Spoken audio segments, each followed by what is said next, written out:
Bom dia, paz do Senhor. Aproveitando que você está de pé, esteja abrindo no Salmo 1. Vamos estar lendo o Salmo 1. Deus, ele é bom o tempo todo, Deus é bom, né? Como diz o Deus não está morto, o filme lá. Salmo capítulo 1. Eu passo a ler então o livro de Salmos, que está bem no meio da Bíblia, para que você que não tem muita habilidade ainda com ela, né? Depois do livro de Jó. Aí diz assim o Salmo 1: Bem-aventurado o varão que não anda segundo o conselho dos ímpios, nem se detém no caminho dos pecadores, nem se assenta na roda dos escarnecedores. Antes, o seu prazer está na lei do Senhor, e na sua lei medita de dia e de noite. Pois será como a árvore plantada junto a ribeiros de águas, a qual dá o seu fruto na estação própria, e cujas folhas não caem, e tudo quanto fizer prosperará. Não são assim os ímpios, mas são como as moinhas que o vento espalha. Pelo que os ímpios não subsistirão no juízo, nem os pecadores na congregação dos justos, porque o Senhor conhece o caminho dos justos, mas o caminho dos ímpios perecerá. Amém. Você pode se assentar, vamos estar lendo a palavra. Vamos orar antes. Papai, obrigado, Senhor, por essa manhã que o Senhor nos dá a oportunidade de estarmos falando da Tua palavra, Pai. Eis-me aqui, Senhor. Tu conheces a minha vida, Tu sabes tudo que sou, Senhor. Eu me estribo, como foi aberto aqui o culto, não no meu entendimento, mas eu me estribo na Tua palavra e confio em Ti, Pai. Me usa, Senhor, apenas como instrumento, como uma ferramenta, como um canal, e que essa mesma água que limpe os meus irmãos, me limpe também. Em nome de Jesus, amém. Glória a Deus. Eu quero dar um título para essa mensagem, porque eu sempre gosto de dar um título para você gravar, né, para você decorar a mensagem.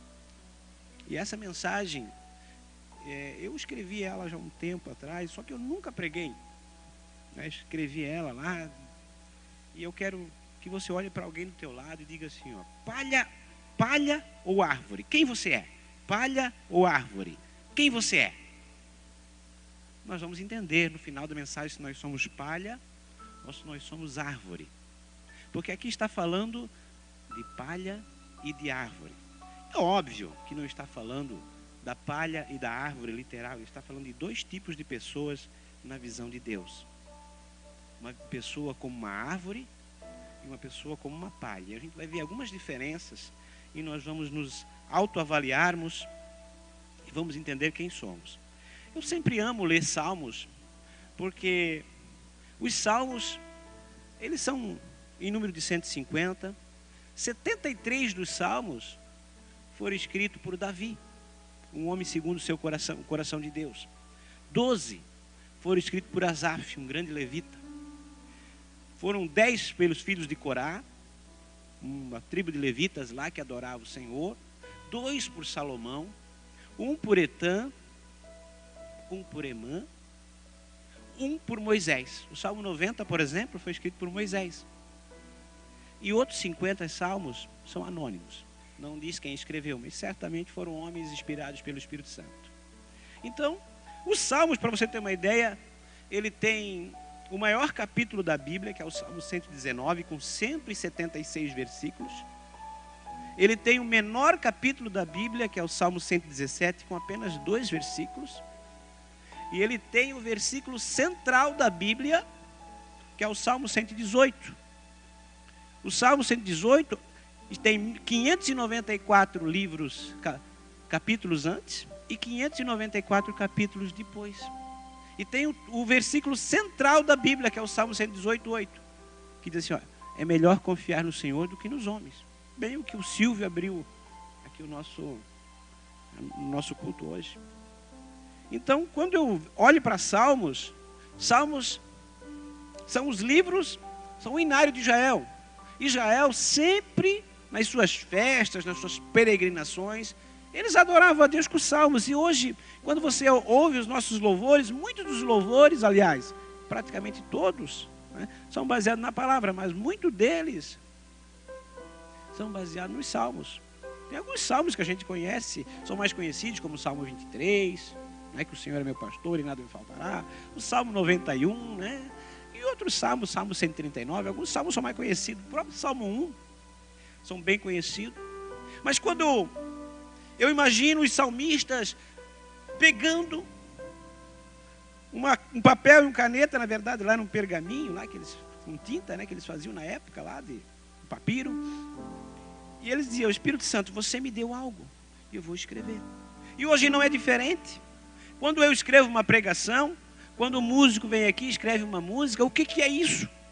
Não é nada mais, nada menos do que uma inspiração pelo Espírito Santo que nos dá. E quando a gente começa a colocar isso no papel, ele ali no papel, ele é apenas como se fosse um esqueleto. O sermão, quando ele está no papel, ele é como se fosse um esqueleto. Não tem vida. Mas a partir do momento que ele sai do papel, o pregador prega, o pregador começa a viver esse sermão, a igreja também começa a viver esse sermão não é mais um esqueleto. É como Ezequiel que disse: pode esses ossos secos reviverem? Ele disse, e o Senhor disse para ele: profetiza. Profetiza. E quando Ezequiel profetizou, aqueles ossos secos, que eram totalmente secos, sem vida, tiveram vida e formou-se um grande exército, aleluia. E assim é um sermão. John Wesley dizia: ponha fogo no seu sermão, ou seja, vida nele. Se não conseguir colocar fogo no seu sermão, joga ele no fogo. Ou a gente vive aquilo que prega, ou não podemos pregar. Ou a gente vem na igreja e começa realmente a viver o evangelho, ou senão nós vamos ser como uma palha. Uma hora vai para um lado, uma hora vai para o outro. E eu quero me ater aqui a algumas coisas que Deus nos ensina nessa manhã. Eu quero primeiro, no versículo 1 diz: bem-aventurado o homem que não anda segundo o conselho dos ímpios, nem se detém no caminho dos pecadores, e nem se assenta na roda dos escarnecedores. Aqui ele compara o homem que não serve a Deus, que não vive a palavra de Deus, com uma palha. Porque logo embaixo, você vai ver no versículo 4 que ele fala, está falando do ímpio e do cristão. Então, Deus muitas vezes diz não para a gente. Aqui, nesse versículo, existem pelo menos 3 nãos, 3 posições, 2 tipos de vida, no texto inteiro, aliás, no capítulo inteiro, e 2 destinos. Quais são os 3 nãos de Deus? O primeiro não de Deus, ele diz o seguinte: bem-aventurado. O que é bem-aventurado? Feliz, abençoado, aquele que vai prosperar. E Deus está dizendo: você quer ser feliz? Você quer ser feliz? Primeiro conselho que Ele te dá, o primeiro não de Deus para você ser feliz: não anda segundo o conselho dos ímpios. Bom, o que é o conselho dos ímpios? Imagine que alguém te faça mal, né? Fez alguma maldade para você. Aí chega um amigo teu que não conhece a palavra de Deus. O que ele vai dizer? Oh, não, ele fez isso, agora faz a mesma com ele. Se vinga dele. Se vinga. Ele aprontou com você, então faz a mesma coisa. Ele tem que pagar pelo que fez. É bem isso aí, um conselho de você fazer as coisas com a sua própria força, com a sua mente. E eu digo uma coisa: aquele que se vinga parece a princípio momento forte, mas não. O que se vinga é fraco. O forte perdoa. Qual é mais fácil, se vingar ou perdoar? Perdoar. Então quem perdoa é forte, quem se vinga é fraco. E a gente tem um conceito humanista. Então, o primeiro não de Deus é não andar segundo o conselho dos ímpios. Quantas vezes eu e você fomos andar segundo o nosso entendimento, segundo o nosso achar, o nosso saber, ou pegamos conselhos com alguém que não conhece a palavra de Deus, que não anda segundo a palavra de Deus, e às vezes a gente acaba dando com os burros nas águas, se é que eu posso falar assim, na gíria, como a gente fala aí. Então, o primeiro não de Deus é o seguinte: ei, você precisa de um conselho, você precisa de uma direção, você precisa saber para onde você quer ir. Não peça para quem não conhece a palavra de Deus. Peça para alguém que vive a palavra de Deus, que conhece a palavra de Deus, que anda na presença de Deus, que vive o que Deus ensina. Aleluia. Se você começar a pegar o conselho de quem não serve a palavra de Deus, nós já vamos ver o que caminho vai dar. Então, você e eu temos que entender que às vezes Deus diz não. Se você perceber, os 10 mandamentos, tem um monte de não ali. Não matarás, não levantarás falso testemunho, não pecarás contra a castidade, não adulterarás. Deus tem alguns nãos para nós. Não é porque ele é meio chato, ele é meio... Não, é porque ele sabe que caminho que vai dar. E assim como nós pais, muitas vezes temos que dizer muitos nãos para os nossos filhos, porque senão que caminho que o nosso filho vai tomar? O segundo não de Deus, ele diz assim, ó, não se detém no caminho dos pecadores. Você percebeu que no primeiro não, a palavra diz aquele que não anda, está andando, está se movimentando. Ou seja, eu ainda tenho movimento, eu ainda estou em movimento, só que eu estou movimentando na direção errada. O segundo não, diz assim, ó, aquele que não se detém, eu parei. Olha o movimento. O primeiro eu estava movimentando. Quando você não começa a obedecer os conselhos dos ímpios, você vai para o segundo não. O segundo não é se deter no caminho dos pecadores. Então você já obedeceu, a tua mente internalizou aquilo que os ímpios disseram, agora você para. E aí começa a parar a tua vida espiritualmente. Você começa a se deter no caminho dos pecadores. É mais ou menos assim. Alguém diz assim, olha, cara, você é jovem ainda, esse papo de igreja não está com nada. Vamos lá, vamos numa balada. Aí você vai no conselho dos ímpios. Você está andando, está tudo certo ainda. Chega na balada lá, aí rola isso, rola aquilo. Aí você começa a parar no caminho dos pecadores. E aquilo começa a te atrair. Então você começa a parar lá. A tua vida espiritual começa a ver uma trava. Então diz ali, não se detém no caminho dos pecadores. Então você começa a virar escravo daquele pecado, começa a parar a tua vida, você não consegue mais sair daquele ambiente. E vai para o terceiro não de Deus, que diz assim, ó, nem se assenta nas rodas dos escarnecedores. Bom, a Bíblia diz em Provérbios 14, 12, que há caminhos que para o homem parece direito, mas os seus fins são caminhos de morte. Quando você começou a andar segundo o conselho dos ímpios, você parou no caminho dos pecadores, o que vai acontecer?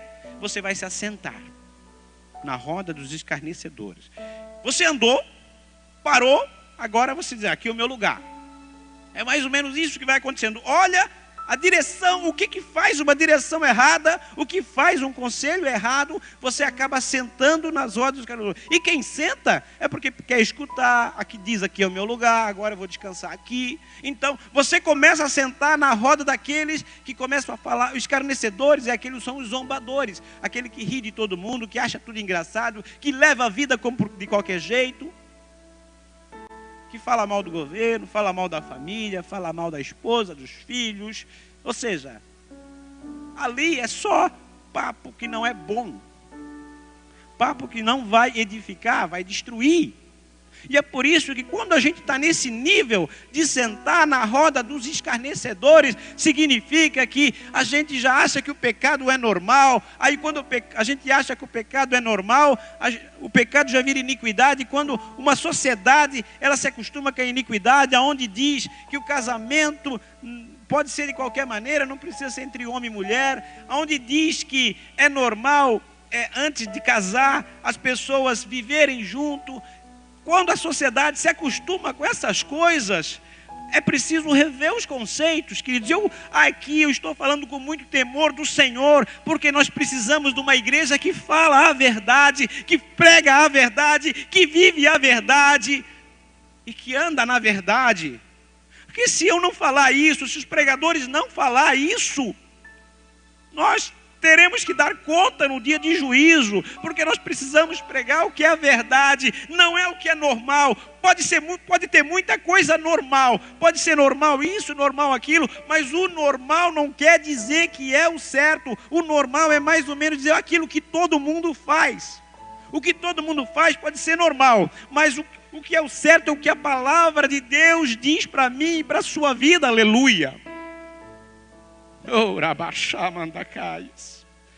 Então, o homem palha, ou seja, o ser humano é comparado com uma palha, ele faz isso. Ele anda segundo o conselho dos ímpios. Por quê? Ele começa a ser soprado por qualquer vento. Aí o que acontece? Ele para onde o vento quer que pare, onde aquele conselho quer que pare. E lá ele fica. Por quê? Porque direção errada.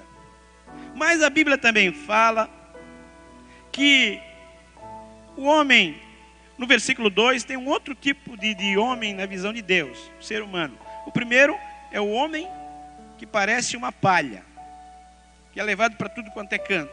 O segundo diz que o homem árvore. Ele diz, antes, aqui é aquilo que você deve fazer. É o primeiro versículo que você não deve fazer. Tem o seu prazer na lei do Senhor, e na sua lei medita de dia e noite. Serve a Deus com prazer. Então, o que é servir a Deus com prazer? Não é por obrigação. Se você veio nesse culto, domingo de manhã, por obrigação, se eu vim aqui pregar por obrigação, não está certo. Nós temos que se alegrar em Deus. Eu sempre digo.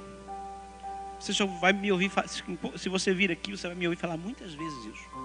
A euforia, ela vem de fora para dentro. Hoje eu estou alegre porque eu comprei o carro. Amanhã já essa alegria passou. Estou alegre hoje porque eu comprei uma casa nova, comprei um móvel novo, eu fiz isso. Amanhã não passou. Mas uma alegria que vem de dentro para fora, só Jesus Cristo pode dar na tua vida. Essa. Vai ter difícil? Vai. Você acha que eu não fico chateado? Fico. Fico também. Tem hora que eu sou chato. Tem hora que você é chato. Mas isso tem que ser muito momentâneo. Daqui a pouco já passa. Agora o que eu não posso é viver chateado. Esse copo d'água, se eu ficar segurando ele por algum tempo, ele não vai me fazer problema nenhum. É tranquilo, é muito levinho. Agora, se eu pegar esse copo d'água e ficar ele segurando por 1 hora, 2 horas, 3 horas, ainda que seja muito leve, que ele nem está cheio, mas eu vou cansar o braço. Talvez você está vivendo assim, o problema não é tão grande, mas você está segurando ele muito tempo e não larga para Deus. Daqui a pouco o teu braço vai cansar, daqui a pouco você vai largar e vai ter um problema. Então, quando nós viemos na casa de Deus, nós precisamos nos alegrar. O homem que é comparado a uma árvore, ele tem alegria nas coisas de Deus. Como diz o Salmo 122, que é muito conhecido. Alegrei-me quando me disseram, vamos à casa do Senhor. E a tradução, o pastor Gilmar nos ensinou um dia, ele dizendo assim, é como, a tradução mais correta seria assim, saltou o Espírito dentro de mim e disse, que alegria de poder estar indo para a casa do Senhor. Porque lá, a casa do Senhor é o lugar onde o Espírito Santo quer estar. É o lugar dele. O meu lugar, o teu lugar é diante de Deus. O homem foi projetado para adorar a Deus, para viver com Deus. Todo homem que não vive com Deus, ele é frustrado, sem exceção. Ele diz que tem alegria, ele diz que é feliz, mas no fim, a gente vai ver o que a Bíblia diz. Em uma época, eu preguei para os obreiros algo que eu quero só deixar para você refletir aqui. Muitas vezes a gente faz tantas coisas para Deus, mas na verdade eu faço uma pergunta para você. Você trabalha para Deus ou trabalha com Deus? É diferente. Uma época, a gente foi lá na chácara e Deus ministrou isso fortemente no coração. Eu quero só ler algumas coisas para você refletir. Quem trabalha com Deus, o importante é você trabalhar com Deus, não para Deus. Não espera reconhecimento dos homens. Quem trabalha para Deus, faz-se para sentir-se valorizado. Quem trabalha com Deus, faz o que tem que fazer sem se importar com a opinião da maioria. Quem trabalha para Deus, faz o que a maioria também faz. Quem trabalha com Deus, sabe estabelecer prioridade. Quem trabalha para Deus, prioriza o que acha mais importante. Quem trabalha com Deus, sabe que Cristo veio para servir e não para ser servido. Quem trabalha para Deus quer servir, mas também quer ser servido. Quem trabalha com Deus valoriza mais as pessoas do que o serviço. Quem trabalha para Deus valoriza mais o serviço do que as pessoas. Quem trabalha com Deus obedece ao seu líder porque sabe que ele é a voz de Deus em sua vida. Quem trabalha para Deus obedece por conveniência. Quem trabalha com Deus ama o que faz e para quem faz. Quem trabalha para Deus faz porque tem que fazer e não tem noção do trabalho que está fazendo e para quem faz. Quem trabalha com Deus não murmura ou interrompe o mestre, mas crê na direção dele. Quem trabalha para Deus murmura, se sente cansado e acha que Jesus está devendo alguma coisa para ele ou para ela. E o mais importante, quem trabalha com Deus está sempre ouvindo a palavra, porque sabe que no fundo é Deus falando em sua vida. Quem trabalha para Deus acha que está tão ocupado que não tem mais tanto tempo para ouvir a palavra de Deus. No fundo, acha que já sabe tudo, que já ouviu todas as palavras, que já ouviu todas as pregações, que é só mais um culto. Então, eu estou te dando algumas dicas aqui de como a gente tem que estar o nosso coração em Deus, um coração perfeito. Como a minha esposa pregou no domingo passado, um perfeito amor. É fácil viver isso? Não, é muito mais fácil falar.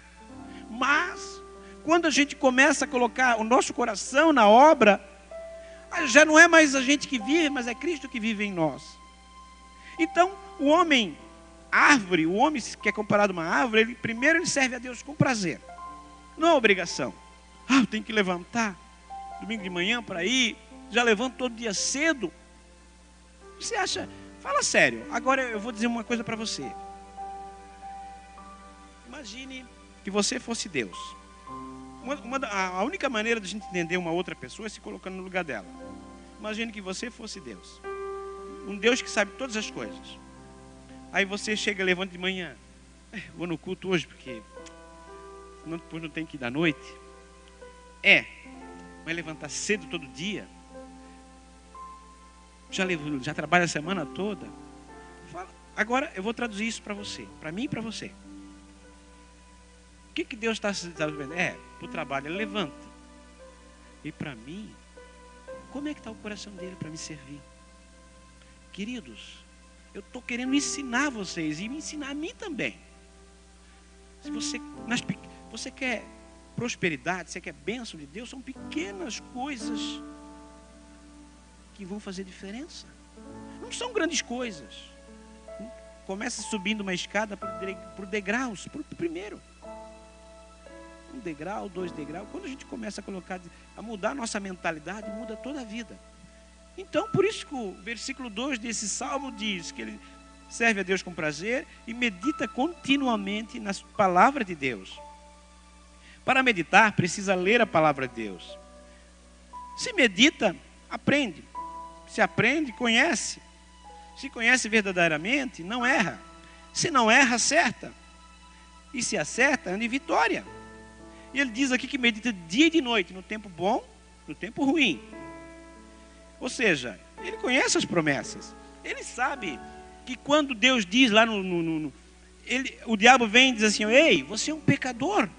que você está fazendo na igreja? Aí você vai lá e lembra da palavra em Romanos capítulo 8, versículo 1, diz: nenhuma condenação há para aqueles que estão em Cristo Jesus, mas já não andam segundo a carne, mas segundo o Espírito. Você contra-ataca com a palavra. Aí o diabo diz assim: ei, tu estás sozinho, olha só o que estás fazendo, tua família te abandonou, ninguém dá bola para ti. Aí você vai lá em Romanos capítulo 8, a partir do verso 31, diz assim: ó, que diremos nós acerca dessas coisas? Se Deus é por nós, quem será contra nós? Se aquele que nem mesmo a seu próprio filho poupou, antes o entregou por amor de nós, juntamente com ele, não nos entregará todas as outras coisas. No 32 fala. No 33 diz assim: ó, o diabo continua te acusando, dizendo que você é um lixo, que você não serve para nada. Aí você cita o versículo, o Romanos 8, 33, que diz assim: ó, quem tentará acusação contra os escolhidos de Deus? Sabe quem me justifica? É Deus quem me justifica, aleluia. Aí o diabo continua dizendo para você: ei, mas você fez isso, fez aquilo outro. Aí você diz: quem condenará?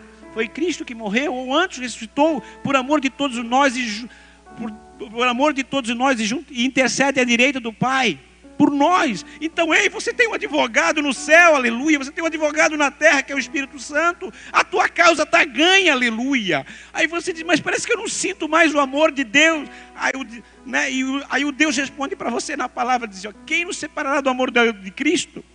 A tribulação? Você está passando por dificuldade. Ei, ainda Jesus te ama. A angústia, você está se sentindo angustiado, Jesus ainda ama você. Perseguição, talvez você se sente perseguido, Jesus ainda diga: eu te amo, filha, eu te amo, filho. Aleluia. Fome, nudez, você está passando por necessidades físicas. Jesus diz assim: ainda assim o meu amor é grande por você, aleluia. O perigo é a espada. Ou seja, está com problema de saúde, está propenso até talvez a perder a vida, a morrer. Ainda assim, Deus diz assim: eu te amo. E daí o que acontece? Você diz: mas eu estou passando por tribulação, estou passando por dificuldade. O que está acontecendo na minha vida? Aleluia. Aí no Romanos 8,36 diz assim: ó, como ovelhas somos reputados ao matadouros. Por amor a ti somos entregues à morte todo dia. Ei, Jesus Cristo morreu por mim e por você. E às vezes a gente tem que morrer para o mundo, para que Cristo nasça em nós, aleluia. E daí você pode citar o Romanos 8,37, que diz: mas em todas essas coisas nós somos mais do que vencedores por aquele que nos amou. Aí Paulo no 38, no 39 ele diz: porque eu estou certo. Quando ele fala eu estou certo, eu não tenho dúvida nenhuma, eu estou convicto que nem a morte, nem a vida, nem os anjos, nem os principados, nem as potestades, nem o presente, nem o porvir, nem a altura, nem profundidade, nem alguma outra criatura nos separará do amor de Deus que está em Cristo Jesus, aleluia. E se eu fosse você, eu aplaudia o Jesus da palavra, a palavra de Jesus, aleluia, porque a promessa na minha e na tua vida, a promessa ainda não perdeu a validade, glória a Deus. Era baixar a mandacaias. E assim, cada vez que eu leio a palavra de Deus, cada vez que eu leio a Bíblia, é como se Jesus dissesse assim para mim: ei, Sérgio, senta aqui, vamos bater um papo. Aí quando eu começo com a Bíblia, eu sento e eu vejo Jesus dizendo assim: filho, ei, a minha palavra diz o seguinte, que você é como a menina dos meus olhos. E é daquele que toca na menina dos meus olhos. Ei, eu te escolhi, fui eu. Ainda que se uma mãe escolhesse de você, esquecesse de você, eu não te esqueci. E quando eu começo a ler, eu vejo o próprio Cristo sentado ao meu lado, conversando comigo, falando comigo, e aquilo me consola, aquilo me conforta, e eu já, aquela angústia que às vezes vem momentaneamente, ela vai embora, porque o amor de Deus, a graça de Deus, ela invade a nossa vida, aleluia. Por isso, que tem dois tipos de seres humanos. E você e eu, nós vamos nos identificar se nós somos palha ou árvore. Qual é a diferença entre a palha e a árvore? Vamos ver agora. A primeira diferença é a constância e a firmeza. A palha, ela é levada por qualquer vento. ela não tem raízes. No processo de joeiramento, o que era o joeiramento? Você deve ter ouvido falar do joio e do trigo, certo? São parecidos, né? Na verdade, eu sempre achei que fossem iguais, parecidos. Mas eu estava lendo e estudando sobre isso. Na verdade, o que é o joio e o trigo? É que o joio e o trigo, eles crescem junto. E o joio começa a se enlaçar no trigo. Ele não dá para identificar qual é. Só que ele começa a se enlaçar totalmente no trigo. Se eu arrancar o joio, eu vou ferir o trigo. Por isso que Jesus disse que às vezes na igreja existe o joio e o trigo. Se você tira alguém que é joio, talvez é da família do trigo, você vai ferir o trigo. E muitas vezes é só lá no processo, lá na ceifa final, é que Deus vai separar o joio do trigo. Então, no processo de joeiramento, quando eles pegavam para botar na peneira o trigo para peneirar, aquelas palhas subiam e iam embora. E o trigo ficava. Ou seja, o que eu quero dizer? Você já percebeu quando a gente entra e vem na igreja, vai, não permanece? Ontem até ouvimos uma palavra sobre isso no culto dos adolescentes que estávamos lá, permanecer. Por quê? Porque anda segundo o conselho dos ímpios, se detém no caminho dos pecadores, se assenta na roda dos escarnecedores, não se firma na palavra. Não crê verdadeiramente que Deus o ama, não crê verdadeiramente na palavra de Deus. Tem hora que a gente duvida, tem hora. Mas ei, quando você está com dúvidas, vai na palavra. Veja o que Jesus fala contigo. Qual é a direção para hoje? Então, a palha, ela faz isso. Qualquer vento leva ela. Ei, estão falando mal daquele pastor. Ah, deve ser verdade. Já entra na fofoca, daqui a pouco sai da igreja. Ei, está acontecendo tal coisa. Ela não, qualquer dica, qualquer conselho, ela é levada. Qualquer um faz a cabeça dela, dessa pessoa. E por isso que ela não se firma. Ora está aqui, ora está lá. E é muito triste nós como igreja sermos comparados a uma palha. A palha, ela é seca. A palha não tem vida. A palha, ora está aqui, ora está lá, ela não é mais dona do seu destino. Qualquer vento leva ela embora. Mas nós, aqueles que estamos em Cristo, o único vento que a gente obedece é o vento do Espírito, aleluia. É o vento da direção de Deus, é o soprar de Deus, aleluia. Então a primeira coisa que você vai perceber, se você é palha ou árvore, é constância e firmeza. O que é constância? É você estar sempre ali. E firmeza é você ser firme naquilo que faz. Glória a Deus. A segunda diferença é vida. A palha é seca e sem vida. Para que serve uma palha? Para ser lançada no forno. O único fogo que tem sobre a vida da palha é o fogo de palha. Você já ouviu essa expressão, fogo de palha? O que é um fogo de palha? E acaba, né? Começa e acaba. E por isso que o cristão não. Já a árvore, ela tem águas. Tem muitas águas. Em João 7,38 diz que aquele que serve a Cristo fluirão rios de água viva, né? Em Ezequiel 47 fala de águas no joelho, de águas nos pés, nos joelhos, até os lombos e até perder de vista, né? Também, quem é uma árvore, ela está firmada em um solo fértil. Ela sempre vem e se renova e gera vida. Ou seja, a árvore, ela está sempre se renovando. Você já viu que as árvores, elas têm as suas estações, mas elas estão sempre ali. Por quê? Porque ela tem raízes, ela está firmada. Se você quer prosperar, se você quer ir mais longe, quer usufruir das promessas de Deus, crie raízes. Tem raízes em algum lugar, esteja firmado numa terra fértil.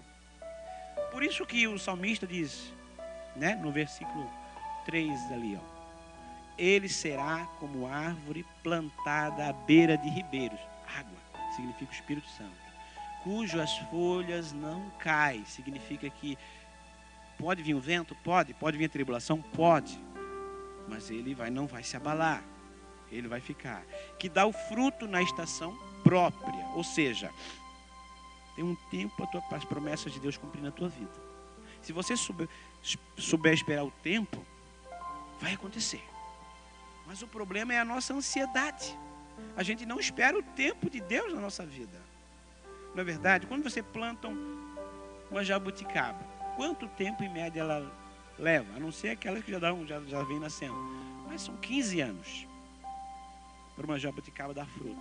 É como a história daquele vô que estava quase morrendo já, e ele foi lá e plantou uma jabuticaba. Aí o netinho olhou para ele e disse: mas vô, o senhor vai plantar uma jabuticaba? Quanto tempo o senhor acha que ela vai crescer, vai dar fruto? 15 anos.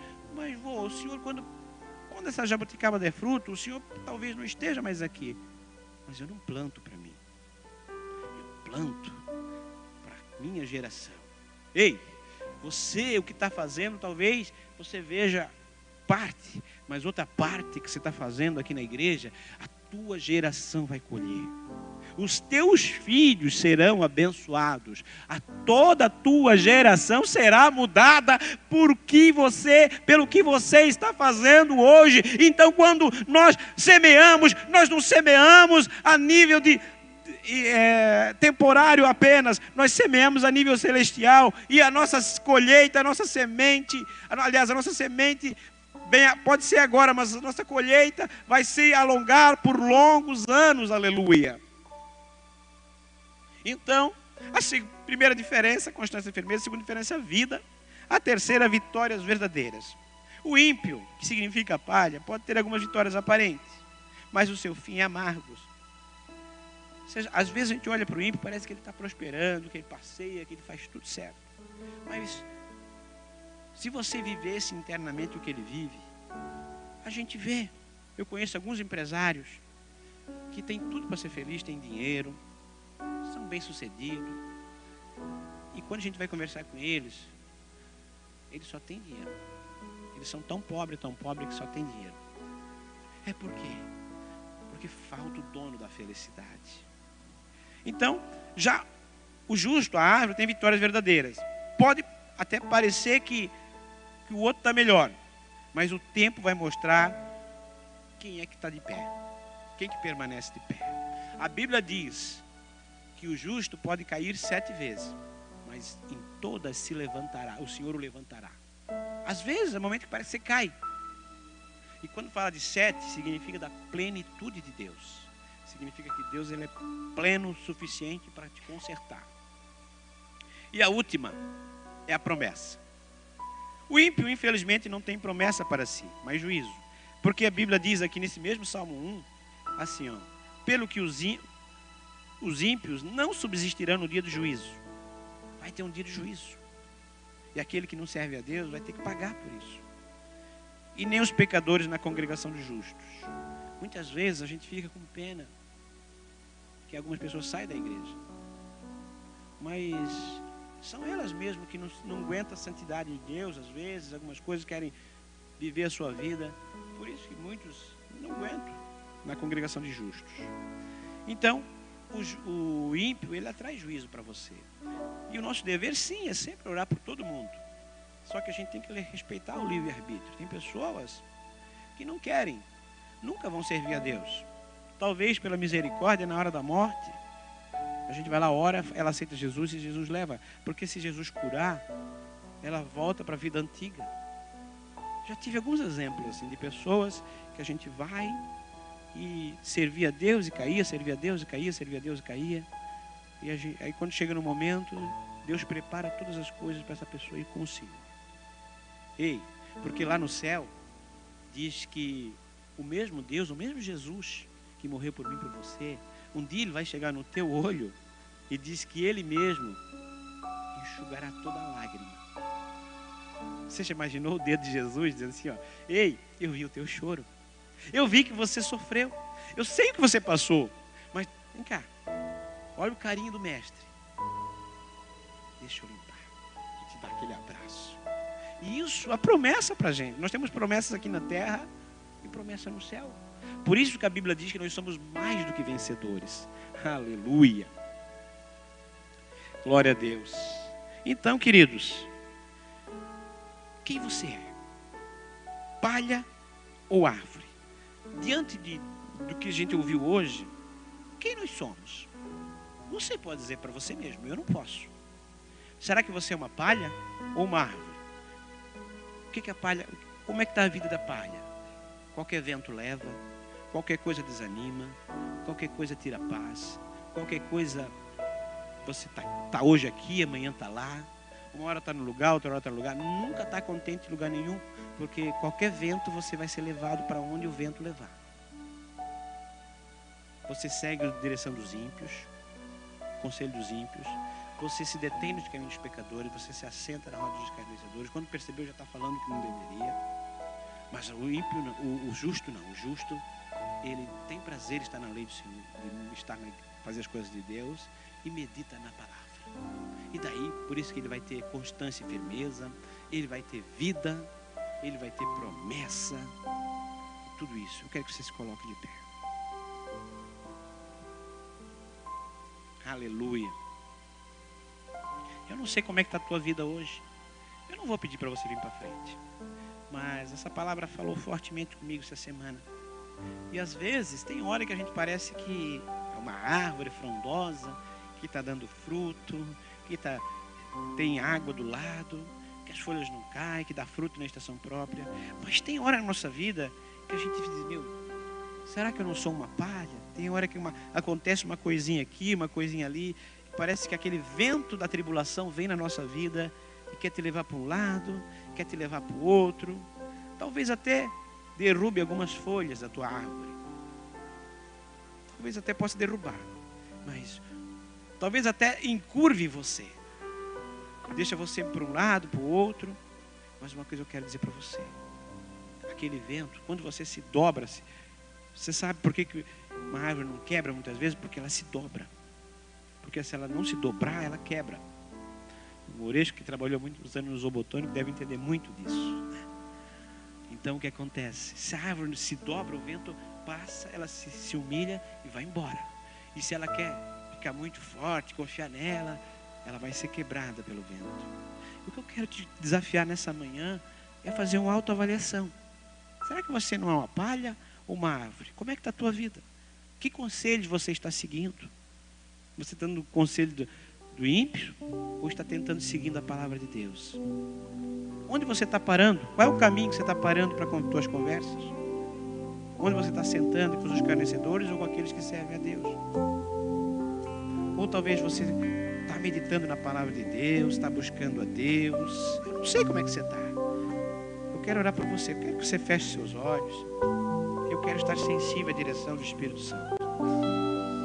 Essa palavra, ela falou fortemente ao meu coração. E quando Deus nos dá uma palavra, ela tem o endereço certo. Pai, está aqui os teus filhos, Pai. Eu não sou melhor do que eles, Pai.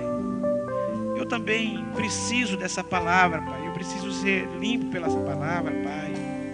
Tu sabes, Pai, que às vezes vem o vento da tribulação. Às vezes Ele quer nos tirar de alguns lugares aonde estamos, Deus. Às vezes, Pai, a gente parece uma palha, como dizia aquele hino antigo, uma palha seca, que a gente chega na igreja, a gente não consegue mais sentir a presença de Deus. A gente louva a Deus e não consegue mais adorar ao Deus como adorávamos antigamente. E a gente pergunta, onde está o problema? O que está acontecendo na minha vida? Eu sei que alguns dos irmãos estão sentindo assim. Há quanto tempo você não ouve mais a voz de Deus? Você está sentindo como uma palha seca, que qualquer vento tira para cá, tira para lá. Você talvez não tenha mais vontade nem de vir à igreja. Às vezes esse vento pode ser uma televisão que tira você da igreja. Às vezes esse vento pode ser um amigo que te faz um outro convite e você não vem no culto. Às vezes esse vento pode ser o teu trabalho, que você fica tão focado nele, tão cansado, que não vem mais para a igreja. Eu não sei qual é o vento que está soprando na tua vida, mas o que eu sei é que hoje eu quero que o vento do Espírito Santo sopre sobre a tua casa, sobre a tua vida. E eu profetizo como Ezequiel profetizou. Eu profetizo que esse vale de ossos secos, eles vão ter vida, ele vai ter vida. Aquele que está doente, hoje, em nome de Jesus, seja curado. Aleluia. Aquele que está passando por problema no casamento, em nome de Jesus, eu profetizo um casamento restaurado. Aquele que está passando por problema com os filhos, eu profetizo uma família abençoada. Aquele, Senhor, que está passando por problemas financeiros, eu profetizo um tempo novo. Aleluia. Adore a Deus, adore a Deus, adore a Deus, adore a Deus. Não aleluia. está firmada nas coisas que podes fazer. Eu aprendi a te adorar pelo que és. Dele vem o seu amém, somente dele mais ninguém. A Deus seja o louvor. Se Deus fizer, Ele é Deus. Se não fizer, Ele é Deus. Se a porta abrir, Ele é Deus. Mas se fechar, continua sendo Deus. Se a doença vier, Ele é Deus. Se curar eu vou, Ele é Deus. Se tudo der certo, Ele é Deus. Mas se não der, continua sendo Deus. Não adoro pelo que Ele faz, eu adoro pelo que Ele é. Acho que eu ver sempre será Deus. Não adoro pelo que Ele faz, eu adoro pelo que Ele é. Acho que eu ver sempre será Deus. Se Deus fizer, cante, Ele é Deus. Se não fizer, se a porta abrir, Ele é Deus. Mas se fechar, se a doença vier, se curado eu vou.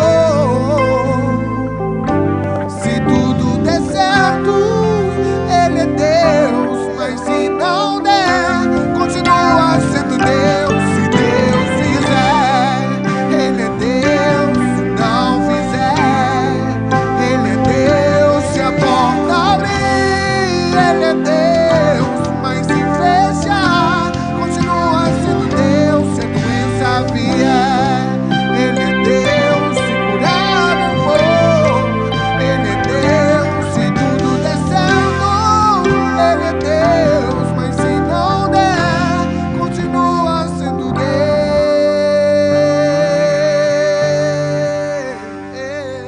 Glória a Deus. Aleluia, aleluia. Queridos, eu ia encerrar o culto, mas eu sou obrigado a obedecer o que o Espírito Santo me falou aqui. Aleluia. Você crê que Deus ainda fala? Você crê que Deus ainda dirige? Eu não posso deixar de fazer isso. Esse é com você e Deus. O Espírito Santo me falou enquanto a gente louvava que pessoas precisam se consertar sua vida com Deus. Não é para te envergonhar, não. Calabaxi, Micaias. Não é para te envergonhar. Eu te convido. Vamos mudar de vida, o Espírito Santo disse. Eu quero te convidar a levantar sua mão. Você que diz, eu quero renovar a minha aliança com Jesus, eu quero aceitar Jesus. Quando o Espírito Santo chama, não é para te envergonhar, é porque Ele te ama. Eu queria que Deus falou com você, você viesse aqui na frente. Vamos mudar essa vida, vem. Deus, o Espírito Santo te ama tanto que Ele quer dar mais essa oportunidade. Eu quero te convidar a vir aqui na frente. Eu quero orar por você. Eu ia encerrar, eu não ia fazer isso, mas eu vou ser obediente à palavra. Se Deus falou com você para se consertar, eu preciso me consertar, minha vida está meio atrapalhada. Vem aqui na frente, eu quero orar por você. Pode vir. Se você não quiser, não tem problema, mas Ele está te dando essa oportunidade, porque a única coisa que Ele quer é consertar a tua vida. Aleluia. Oh, Ragaba, Charamanda Caias. Aleluia. Senhor, eu não sei como é que está a vida dos meus irmãos aqui, Senhor. Tu sabes, Pai, o que eles estão passando. Tu sabes como está a vida deles, Senhor. Tu sabes, Pai, o que Tu tens falado ao seu coração. Tu és o Deus que ainda transforma, Pai. A Tua palavra, Senhor, ainda continua lavando, ainda continua limpando. Oh, Deus. Tu és um Deus que quando fala, Ele fala de forma clara, que nós entendemos. Eu vou pedir para vocês aqui renovar, vou aceitar Jesus. Vou pedir só para baixar um pouquinho. Vou pedir para que vocês repitam isso, porque tudo no mundo espiritual é mediante a palavra. Mediante a palavra. Tudo que você falar, ela vai ecoar para a eternidade, se você crer. Amém? A igreja pode me ajudar. Vocês vão repetir exatamente. Pai, em nome de Jesus. Vocês aqui, a igreja pode ajudar. Pai, em nome de Jesus. Hoje, eu estou aqui na frente, porque eu quero um concerto contigo. Eu renuncio novamente todos os meus pactos e alianças, meus pecados que eu fiz com o inferno e com as trevas. E eu quero novamente ser lavado pelo Teu sangue. Me perdoa, Jesus. Eu quero hoje, Senhor, renovar essa aliança contigo. Eu quero que Tu escreves o meu nome no livro da vida. Por isso eu confesso Jesus como meu único e suficiente Salvador. E por isso eu sei que por minha causa hoje tem festa no céu, aleluia. Aplaude o Senhor. Eu quero orar por você. Glória a Deus. Todos são batizados aqui? Alguém não é batizado? Todos já são batizados? Amém. Não é batizado? Então dá o teu nome depois para um dos obreiros ali, ó. Vamos tomar uma decisão diferente. Depois pega ali e fazer. Amém, queridos? Eu quero orar por vocês, Pai. Senhor, eu não ia chamar. Tu és testemunha, Senhor. Eu ia encerrar o culto, Senhor. Mas quando Tu chamas, Senhor, a gente precisa ser obediente, Senhor. Então, se Tu trouxesse eles aqui, não foi simplesmente para tocar na emoção deles, não, Senhor. Foi para transformar a vida. Então, em nome de Jesus, Pai, eu declaro, eu profetizo como Ezequiel, como eu orei aqui. Eu declaro vida na vida deles, um novo tempo, um novo concerto, uma nova aliança. Em nome de Jesus, e que eles sejam totalmente plenos e capazes de Te servir. Eu vou pedir para os obreiros dar um abraço em cada um dos que estão aqui na frente. Sintam-se abraçados aí.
Glória a Deus. Eu amo Jesus porque não há nenhum culto que Ele deixa de estar presente. Não há nenhum culto que Ele deixa de estar presente. Não há nunca. Desde que eu venho dos domingos, qualquer culto aqui, eu não vi nenhum culto que Jesus não esteve. A gente pode faltar, mas Jesus não falta. Amém?